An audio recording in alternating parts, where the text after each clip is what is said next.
महाराष्ट्र राज्य मार्ग परिवहन महामंडळाने एक अतिशय महत्त्वाचा निर्णय घेतलेला आहे. तो आपणा सर्वांना माहीत असणं अत्यंत गरजेचं आहे. महाराष्ट्र राज्य मार्ग परिवहन महामंडळाने ज्येष्ठ नागरिक, महिला आणि इतर सवलत धारकांसाठी national common mobility card NCMC card आता अनिवार्य करण्याचा निर्णय 11 फेब्रुवारी 2026 रोजी जाहीर केलेला आहे.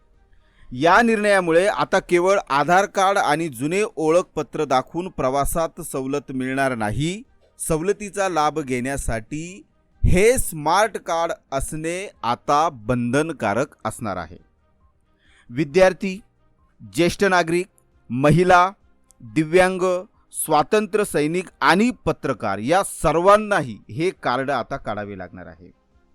सर्वात महत्त्वाचं म्हणजे नवीन कार्डसाठी 199 रुपये GST करासह शुल्क आकारले जाईल. ज्यांच्याकडे जुने स्मार्ट कार्ड आहे त्यांना ते बदलून हे नवीन कार्ड घेण्यासाठी 149 रुपये इतका चार्ज द्यावा लागेल. सर्वात महत्त्वाचं म्हणजे हे जे कार्ड असणार आहे या कार्डमध्ये किमान 100 रुपये बॅलन्स ठेवणे आवश्यक आहे. रिचार्ज 50 रुपयाच्या पटीत यामध्ये करता येणे शक्य आहे. नोंदणी प्रक्रिया मित्रांनो, ही नोंदणी STच्या सर्व आगारांमध्ये आणि बस स्थानकांवर केली जाईल.